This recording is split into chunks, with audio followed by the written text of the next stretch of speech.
네, 아마 이번 지방선거 워낙 접전 지역이 많다 보니까요. 아마 밤새 텔레비전 시청하시면서 밤잠 설치신 분들 많을 것 같습니다.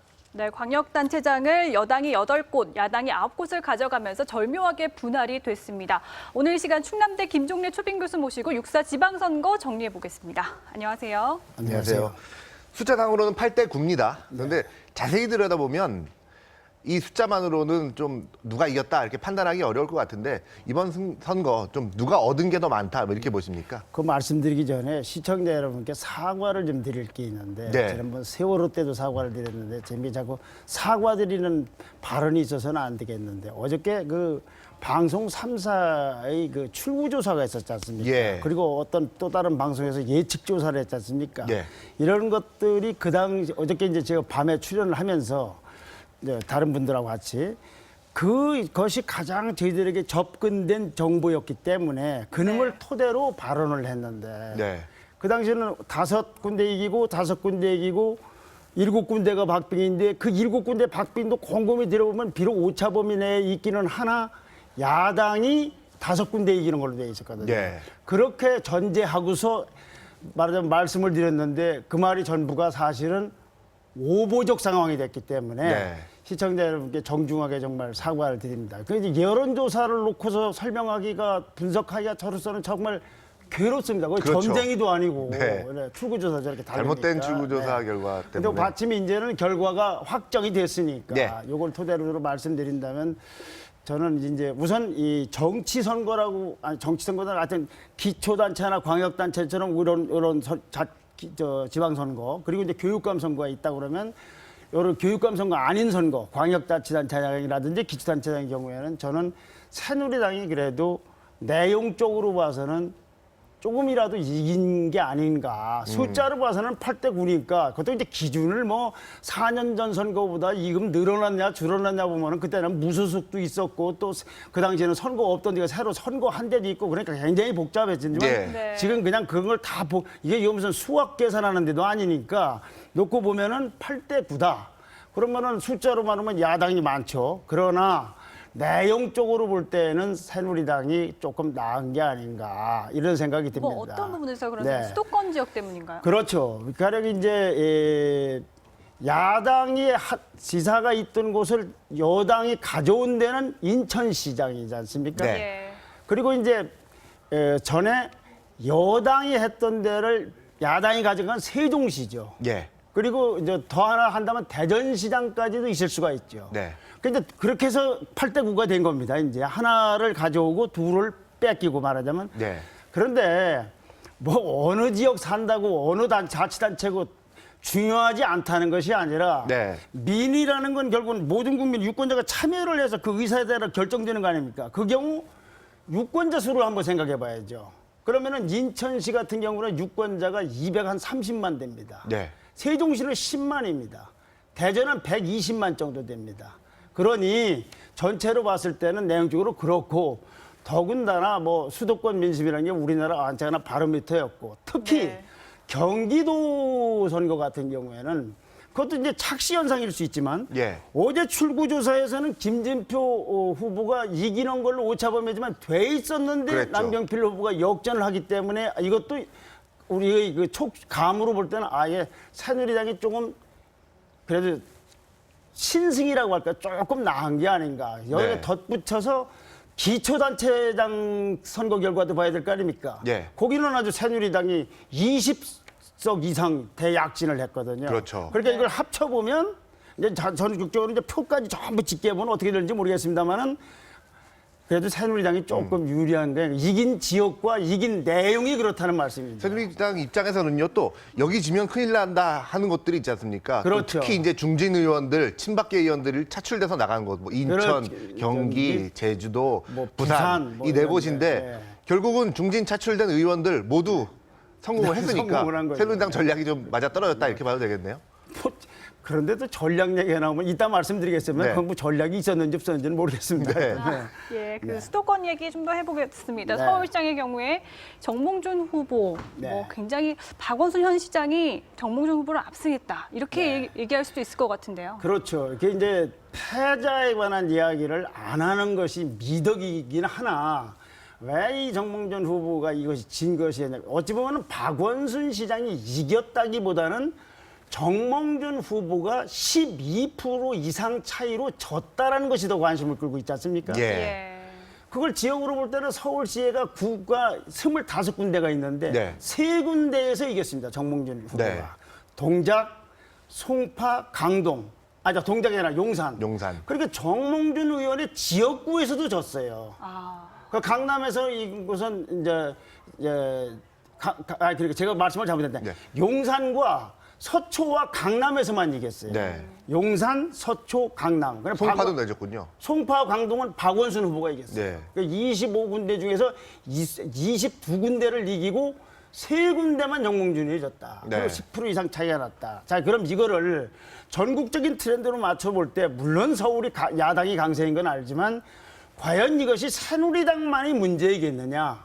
그보다는 정몽준 후보 측의 문제가 여기에 가중됐다는 생각이죠. 개인적인 네. 문제. 그렇죠.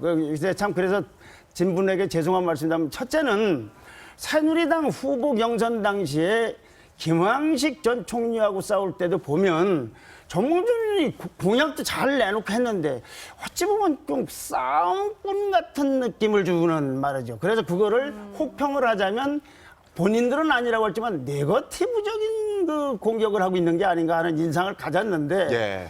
그다음에 박원순 후보하고 경쟁을 할 때 보니까 좀 여러 가지를 느끼겠어요. 가령 예를 들면은 용산 개발 그거는 논란이 용산에서 이겼으니까 네. 네. 논란이 있는데 그 농약 검출 얘기 있지 않습니까? 네.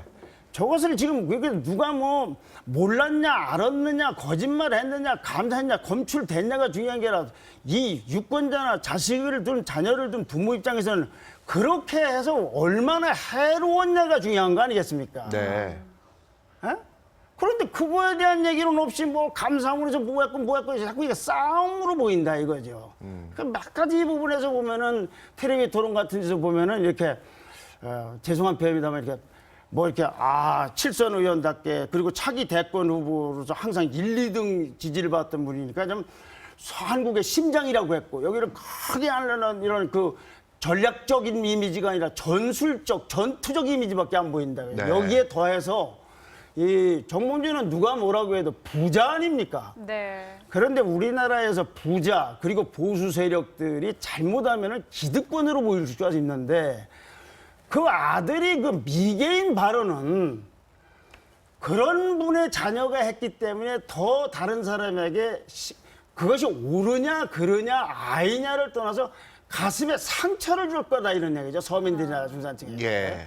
여기에 덧붙여서 또 고승덕 후보 또 이 보수의 예를 들면은 기득권처럼 보일 수도 있는 분인데 본인은 아니라고 할지 모르지만 네. 그 딸한테 그렇게 바꾸니까 이런 것이 엉겨서 그냥 아주 10.2%라는 상상 이상의 패배를 한 게 아닌가 싶어요. 네. 네.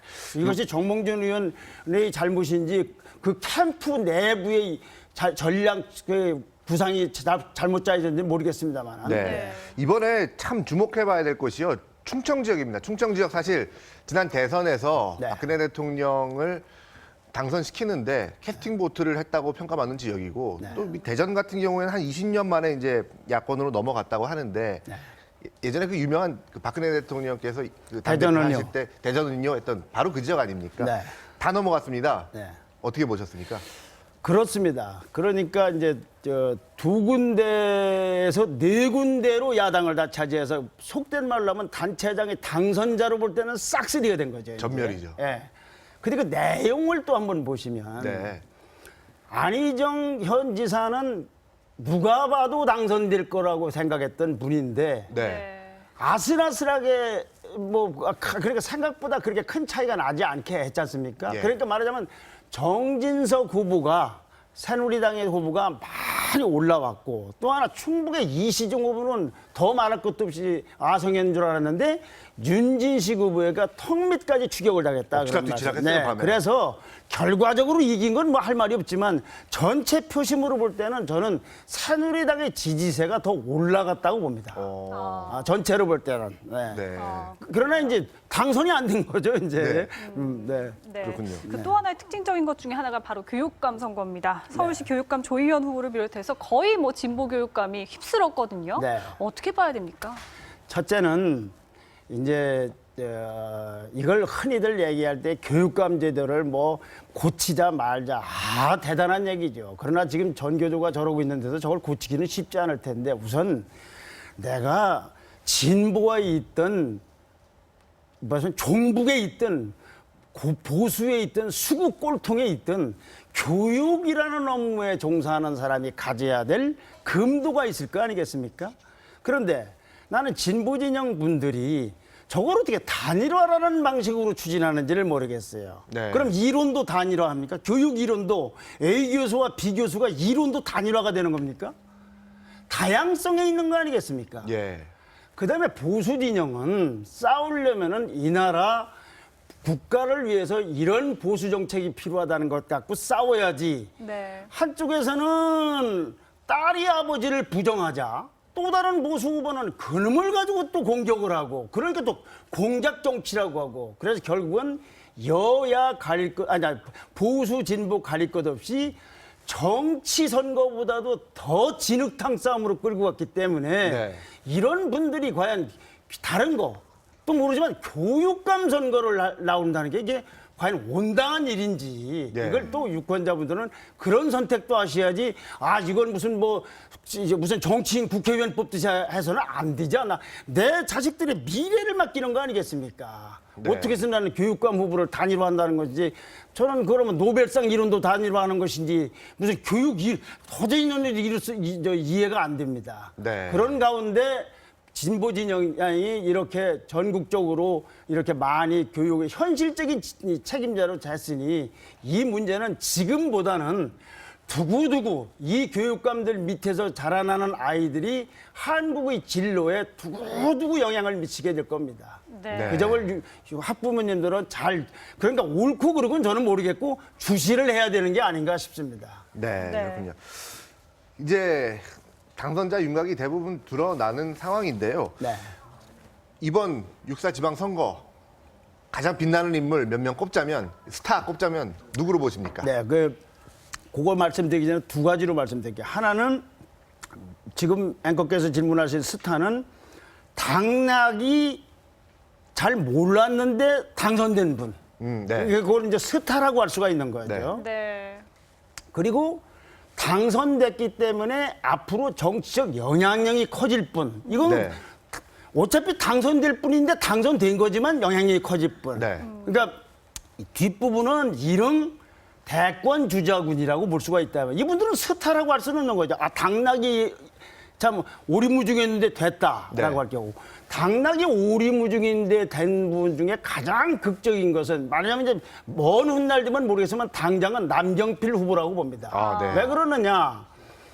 원래는 안 나오려는 사람이 거거지로 끌려나가서 압승할 것 같더니 세월호로다가 뭐 굉장히 주저앉는 것 같더니 어저께 출구조사에서 지는 걸로 나오더니 밤새도록 해가지고 한 4만 명 차이로 이겼으니 네. 이 게임이라는 게 아까 말하고 이렇게 있지 않습니까? 그러니까 네. 그분이 첫째 스타 같고 두 번째는 광주의 윤장현 후보도 네. 네. 야, 그거 뭐 내무장관이나 하고 무소속이 단일화까지 했는데 그 많은 낙하산 공천이나 전략 공천이 논란 속에서도 압승을 했지 않습니까? 네. 그럼 그분도 정책 영향력과는 관계로 스타가 될 수 있겠죠. 그다음에 유정복 후보. 네. 유정복 후보도 뭐 좀 친박이고 뭐 그래서 잘 안 될 것 같은데 현직을 누르고서 됐기 때문에 네. 그분이 앞으로 정책 입지와는 별개로 스타라는 얘기를 할 수 있는 거가 아닌가. 네. 근데 아마 이제 대권 주자군으로 보면 이제 이 스타가 중복될 수도 있고 아닐 수도 있겠습니까? 그렇죠. 네. 새누리당에서는 새로운 대권 주자군, 이건 스타냐 아니냐를 떠나서 경남의 홍준표 지사, 제주도의 원희룡 지사, 네. 그다음에 이 남경필 후보는 또 양쪽이 겹치게 그렇죠. 됐네요. 그런 분들이 이제 이 대권 주자군으로 새로 진입됐거나 진입될 전망이 보이고. 그럼 여기서요, 잠시만요. 네. 남경필 당선자죠. 남경필 당선자에 대해서 저희가 잠시 준비한 리포트가 있습니다. 이번 지방선거의 최대 격전지로 꼽혔던 경기도 지사 선거에서 네. 방금 교수님 말씀하셨듯이 스타가 된 분이 바로 남경필 후보인데요. 네, 접전 끝에 당선된 남 후보는 여권 내 유력 차기 대권 주자로 급부상할 것으로 보입니다. 김정훈 기자의 보도입니다. 경기도지사 선거에서 새누리당 남경필 후보가 접전 끝에 승리했습니다. 여당 5선 의원 출신인 남 당선자는 전국 최대 선거구인 경기지사에 당선되면서 차기 대권 주자 반열에 올라섰습니다. 경기도의 혁신, 대한민국의 혁신을 위해 모든 것을 바쳐 일하겠습니다. 경기도가 바뀌면 대한민국이 바뀝니다. 1998년 선친의 뒤를 이어 원내에 입성한 남 당선자는 특정 계파에 속하지 않고 독자 노선을 지켜와 원조 소장파로 불려왔습니다.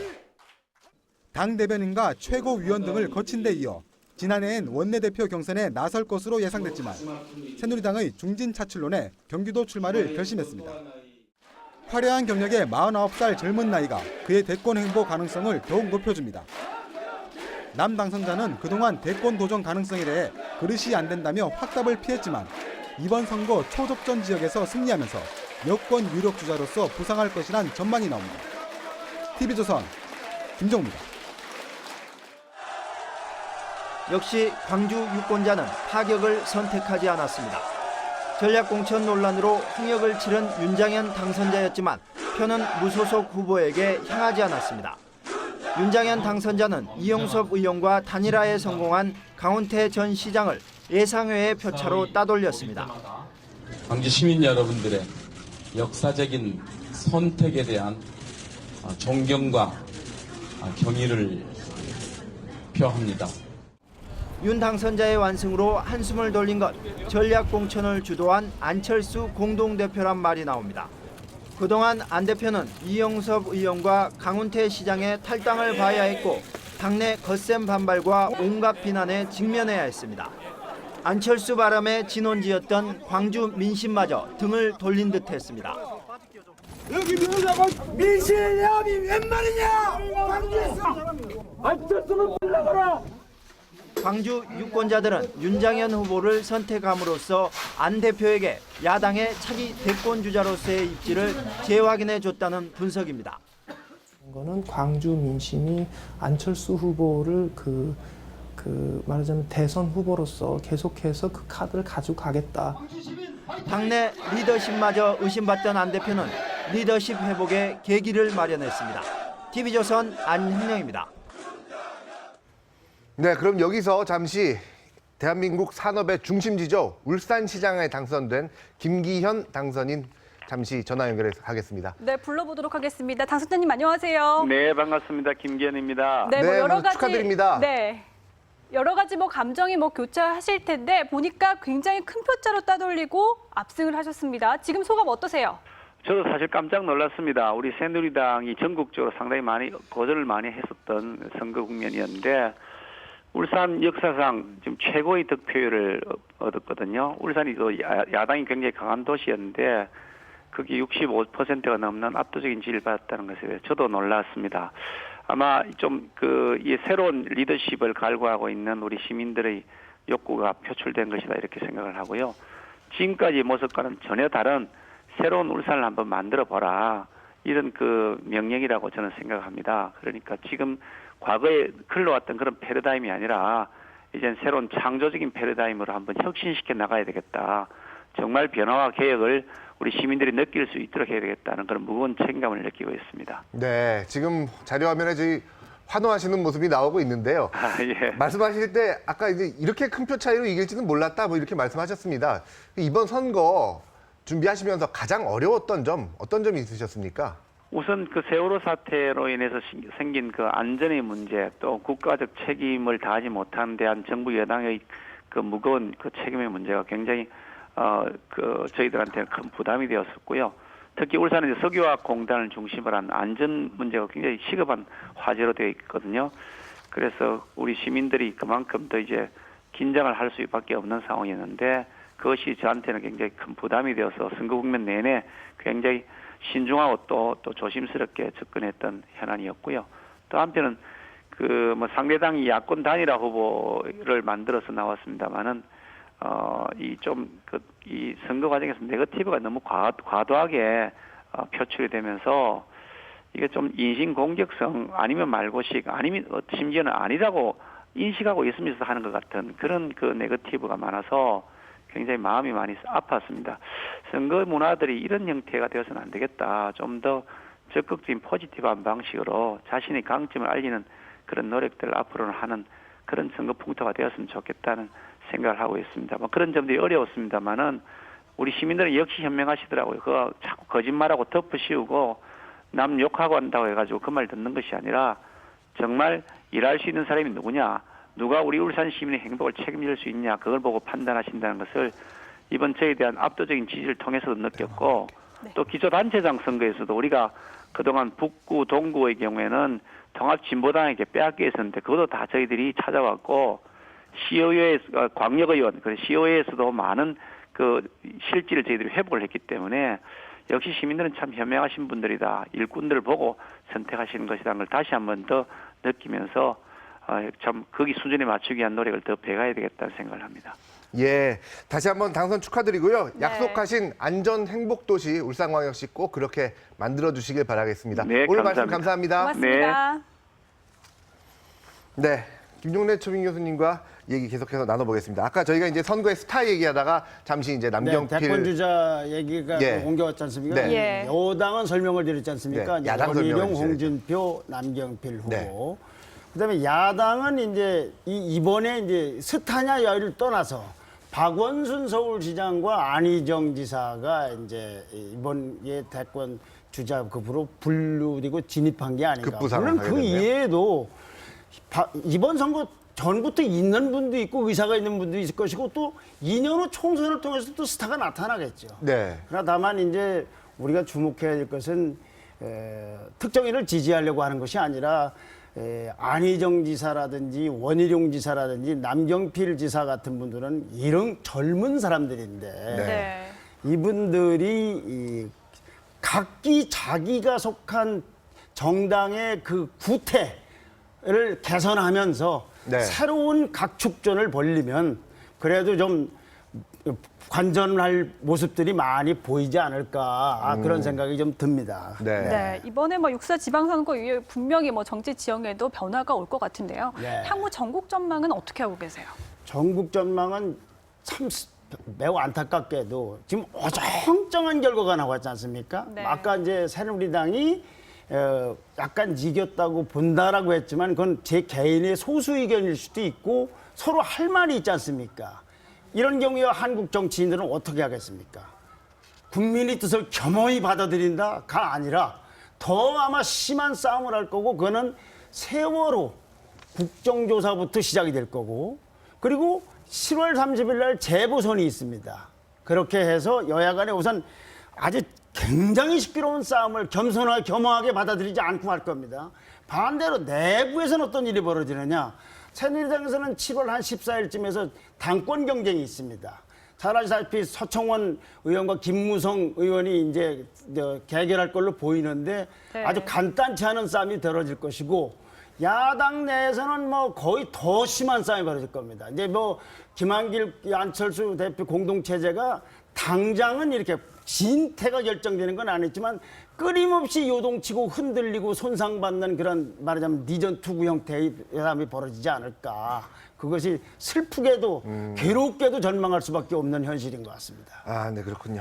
네, 충남대 김종래 초빙 교수와 함께 육사 지방선거 결과 정리해봤습니다. 오늘 말씀 고맙습니다. 감사합니다.